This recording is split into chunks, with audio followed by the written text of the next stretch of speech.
Dear student, पिछले video में हमने हेरिडिटी के कुछ स्लाइड्स पढ़े थे, 8 स्लाइड्स पढ़े थे।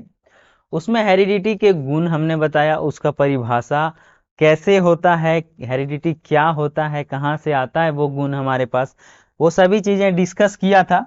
फिर कुछ रूल्स हम लोग मेंडले का 2 लॉज पढ़े थे। अब है कि यहाँ पे हम लोगों को डिफरेंस निकालना है डोमिनेंट और रेसेसिव ट्रेट्स में। डोमिनेंस मतलब वो प्रभावी गुण होता है और रेसेसिव मतलब अप्रभावी गुण होता है। ये गुण एक्चुअल में क्या है, तो देखिए, जो गुण ज्यादा दिखाई देते हैं उसे प्रभावी गुण कहते हैं। जैसे आप जब दो चीजें आप देखते हैं, दो पेड़ में से हम लोग जब करते हैं, एक तो छोटा पेड़ और एक बड़ा पेड़, इसका प्रभावी गुण क्या दिख रहा है, तो इसमें दिख रहा है कि ये लंबा है और ये छोटा है। मेंडले महोदय ने 2 मटर के दाने को हाइब्रिडाइज कराया और उसमें देखा कि जो पहला पीढ़ी है, मतलब पहला संतति है, पहला जो इसका बीज होगा और उससे जो पेड़ बनेगा वो लंबा होगा। क्यों? क्योंकि ये दोनों में ज्यादा प्रभावी कौन है, तो लंबा वाला है। इसका कहने का यही अर्थ है कि जो लंबा चीज मतलब जो प्रभावी गुण होते हैं वो पहली पीढ़ी में ही हमें दिख जाता है, जबकि जबकि रेसेसिव ट्रेट्स जो अप्रभावी गुण होते हैं वो पहली पीढ़ी में छिपा हुआ रहता है। जब अगला पीढ़ी जाता है, जैसे कि एक मटर का दाना बड़ा और छोटा में हम लोग जब हाइब्रिडाइज कराएं और अगर अगला जो पेड़ बना वो लंबा हो गया, अब इसके बीज से जो पेड़ बनेगा वो हो सकता है छोटा भी हो सकता है लंबा भी हो। ठीक है, तो जो F1 है, F1 में क्या होता है कि जो प्रभावी गुण है वो दिखता है, लेकिन रेसेसिव जो ट्रेट्स है, जो अप्रभावी गुण है, वो पहली पीढ़ी में छिपा हुआ रहता है, लेकिन दूसरी पीढ़ी में आपको देखने को मिल सकता है। जैसे देखिए, या तो बड़े होंगे, या तो बड़े और छोटे होंगे, या तो बड़े और छोटे भी हो सकते हैं, या तो सिर्फ छोटे हो सकते हैं। यानी कि F2 पीढ़ी में अप्रभावी गुण 1/4 में दिखाई देता है। मतलब 4 में से जब 4 पौधा बनेगा तो एक पौधा छोटा होगा, एक पौधा बोना होगा। ठीक है, ये होगा F2 में, यानी कि जनरेशन सेकेंड में।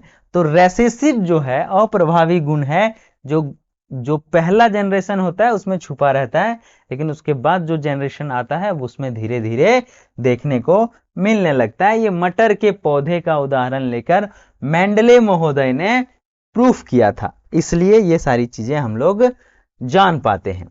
अब है सेक्स डिटर्मिनेशन कैसे होता है।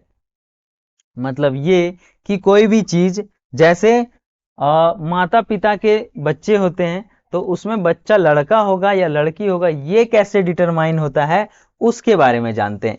समझिए, सबसे पहले फीमेल के पास एक्स और एक्स दो क्या होते हैं, तो इन लोगों के पास, गर्ल्स के पास सिर्फ एक्स एक्स क्रोमोसोम होता है। कहानी को अच्छे से थोड़ा समझिएगा ताकि आप लोगों को आसानी से समझ में आ जाए। लास्ट के जो गैमेट्स हैं जो फर्टिलाइज होते हैं वो मदर के पास एक्स एक्स होता है, जबकि मेल यानी कि फादर के पास एक्स और वाई दोनों होता है। इसका क्या अर्थ हुआ कि अगर एक्स एक्स हुआ, मतलब अगर बच्चे में एक्स एक्स रहा तो वो फीमेल होगा, और अगर एक्स वाई हुआ तो मेल होगा। इसका क्या अर्थ हुआ कि अगर ये जब बच्चे को देगा तो जब भी देगा दोनों एक्स ही है तो ये एक्स ही दे पाएगा, चाहे ये वाला दे दे चाहे ये वाला दे दे। लेकिन अगर बॉयज एक्स देता है तो इसके पास हो जाएगा बॉयज का एक्स और इसके पास हो जाएगा गर्ल्स का एक्स, तो दोनों एक्स हो गया, मतलब वो फॉर्मेशन हो जाएगा गर्ल्स, यानी कि जो चाइल्ड होगा वो फीमेल हो जाएगा। वहीं पे अगर ये वाई डोनेट करता है, कौन, अगर बॉयज वाई डोनेट करता है तो इसके पास हो जाएगा वाई, और फीमेल क्या देगा, इसके पास एक्स है ही तो इसके पास हो जाएगा एक्स वाई। क्या हो जाएगा, एक्स वाई।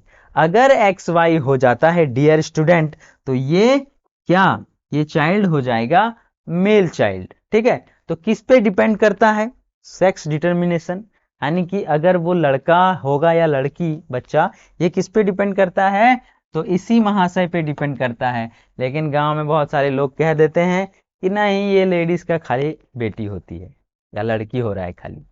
तो कि कौन डिटरमाइन करता है, पिताजी करते हैं। अगर पिताजी वाई दिए तभी लड़का होगा, नहीं तो लड़की ही होगी। अब इसके पास क्या है, ये गर्ल्स के पास क्या है, सिर्फ एक्स है।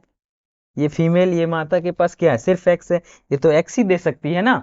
लेकिन आप अगर वाई देंगे तो आपका संतति जो है वो मेल होगा, नहीं तो फीमेल हो जाएगा। ठीक, तो आशा करते हैं ये क्लियर हो गया होगा। नेक्स्ट वीडियो में हम लोग पढ़ेंगे यहां पर इनहेरिटेड वर्सेस एक्वायर्ड ट्रेट्स, क्योंकि वीडियो थोड़ा लंबा हो जाएगा। तो नेक्स्ट वीडियो में हम लोग आनुवांशिकता का जो थर्ड वीडियो होगा उसमें पढ़ेंगे जो इनहेरिटेड होता है और उससे तुलना करेंगे एक्वायर्ड, मतलब जो हम लोग अपने से गेन करते हैं उन सारे ट्रेट्स को। तो मिलेंगे नेक्स्ट वीडियो में। अगर आप चैनल में नए हैं तो चैनल सब्सक्राइब करें, वीडियो अच्छा लगा हो तो लाइक करें और अपने दोस्तों में भी शेयर करें ताकि उनकी भी तैयारी अच्छी हो सके। मिलते हैं नए वीडियो में, तब तक के लिए टाटा बाय बाय।